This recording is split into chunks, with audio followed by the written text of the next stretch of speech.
আর তো না, যেখানে ভয় মৃত্যুকেও হার মানায়। হ্যালো শ্রোতা বন্ধুরা, আর্তনাদের প্রথম এপিসোডে আপনাদের স্বাগতম। এরকম কোনো সত্যি ভৌতিক ঘটনা যদি আপনার সাথে ঘটে থাকে অথবা কোনো কিছু এক্সপিরিয়েন্স আপনি করে থাকেন, তাহলে অবশ্যই আমাদের সাথে শেয়ার করতে ভুলবেন না। আপনার সাথে ঘটে যাওয়া কোনো ভৌতিক ঘটনার অভিজ্ঞতা যদি আমাদের সাথে শেয়ার করতে চান, তাহলে ইমেইল কিংবা ফেসবুক পেজ থেকে আমাদের খুঁজে পাওয়া একদম সহজ। সেখানে আপনি আপনার ঘটনা লিখে পাঠান এবং সেটা অবশ্যই আমাদের আর্তনাদ চ্যানেলে শোনানো হবে। এরকমই একটি ঘটনা আমাদের পাঠিয়েছেন, ব্যক্তিগত কারণে তার নাম উল্লেখ করতে পারছি না। ঘটনাটি শুনুন এবং আপনার মূল্যবান মতামত অবশ্যই কমেন্ট করতে ভুলবেন না। চাকরির সূত্রে শহরে থাকা হয়, পরিবারের সবাই বাড়িতেই থাকে, গ্রামের বাড়িতে। ব্যক্তিগত কারণে নাম উল্লেখ করলাম না, কিন্তু কিছুদিন আগেই আমার সাথে ঘটে যায় একটা ভয়ঙ্কর রহস্যময় কাহিনী। এই গল্পটা আমি বলতে চাইনি, কারণ কিছু গল্প বলা মানেই তাদেরকে আবার ডেকে আনা, কিন্তু বলছি। খালপাড়া ছিল একেবারে সাধারণ একটা গ্রাম। ধান ক্ষেত, কাঁচা রাস্তা, টিনের ঘর সবই ছিল, কিন্তু একটা জিনিস অস্বাভাবিক ছিল। এখানে সূর্য দেরিতে ওঠে আর সন্ধ্যা খুব তাড়াতাড়ি নামে। হ্যাঁ, এটাই ছিল আমার গ্রাম। ছোট থেকে সেখানেই বড় হয়েছি। পড়াশোনা শেষ করে শহরে এসে চাকরি করছি। অনেক দিন বাড়িতে যাওয়া হয় না। ভাবলাম কিছুদিন বাড়িতে ঘুরে আসি। অফিস থেকে ছুটি নিলাম 3 দিনের। সেদিন অফিস শেষ করে বাড়ি ফিরতে বেশ রাত হলো।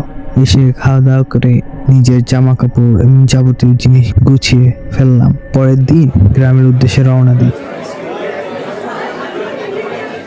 গ্রামে ঢোকার আগেই একটা খাল। পানিটা কালো না, কিন্তু আলো টানে না। খালের উপরে একটা কাঠের বোর্ড, কি একটা আবছা চক দিয়ে লেখা, খালপাড়া গ্রামে স্বাগতম, সন্ধ্যার পরে থাকা নিষেধ। লেখাটা আমার মাথার উপর থেকে গেল। গ্রামে ঢুকতেই অস্বাভাবিক অস্বস্তি হতে লাগলো।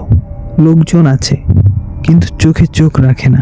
হাসিও নেই, দুঃখও নেই, এক ধরনের ফাঁকা মানুষ।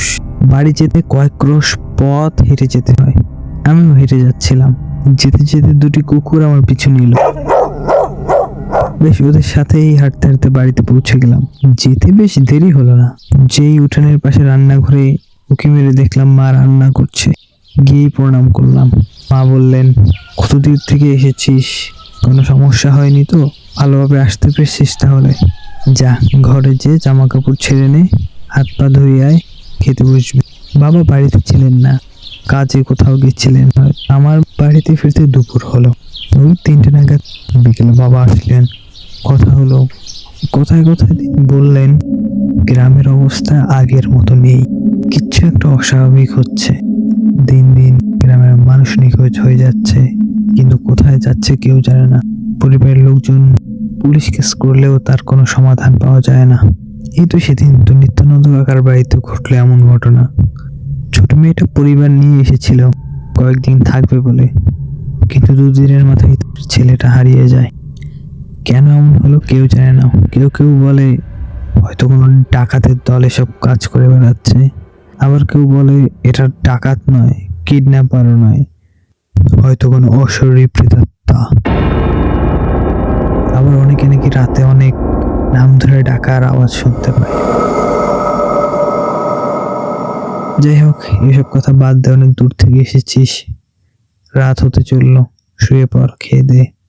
বাবা বিছানা ছেড়ে উঠতে যাবেন, এমন সময় ভারী কণ্ঠে বললেন, রাতে দরজা খুলবি না, যতই ডাক আসুক। আমি জিজ্ঞেস করলাম, ডাক? কে ডাকবে? উনি আর কিছু বললেন না। প্রথম রাত প্রায় 11টা। ঘুমিয়ে পড়েছিলাম মাত্র। হঠাৎ শুনি কেউ আমার নাম ধরে ডাকছে। ঠিক আমার নাম, ভুল নয়। মনে হলো মা ডাকছে, কিন্তু এত রাতে মা কেন ডাক? উঠে গেলাম তাদের ঘরের দিকে। ডাক শুনে খুব পরিচিত মনে হয়। আমি বিছানা ছেড়ে উঠে বসি। দরজার নিচ দিয়ে আলো ঢুকছে, মানে বাইরে কেউ দাঁড়িয়ে।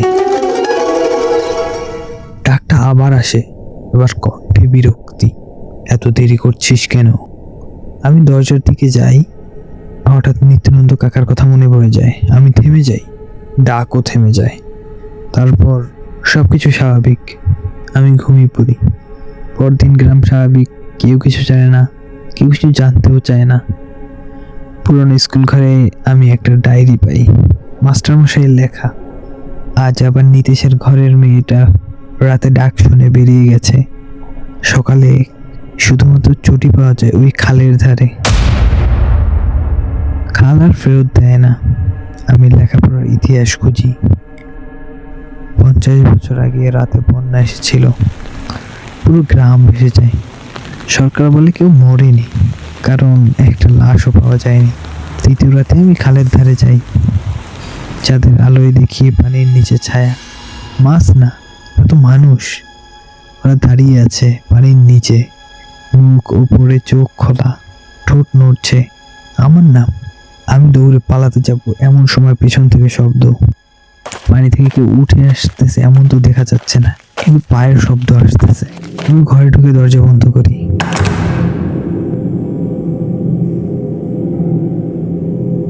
এবার শুধু ডাক না, কথা বিকৃত কণ্ঠে বলতেছে,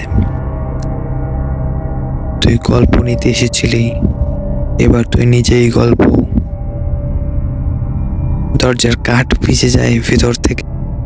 খালে সেতু পার হওয়ার সময় দেখি সাইনবোর্ডে নতুন লেখা, খালপাড়া গ্রামে স্বাগতম, একজন নতুন লোক যোগ হলো। নিচে আমার নাম। আমি এখন শহরে থাকি, কিন্তু কিছু রাতে ডাক আসে। এখন আর দরজার বাইরে না, মাথার ভেতর থেকে। আর সবচেয়ে ভয়ঙ্কর ব্যাপার, আমি বুঝতে পারছি ডাকের কণ্ঠটা ধীরে ধীরে আমার নিজের মতো হয়ে যাচ্ছে। খালপাড়া এখনো আছে, আর খাল এখনো ক্ষুধার্ত।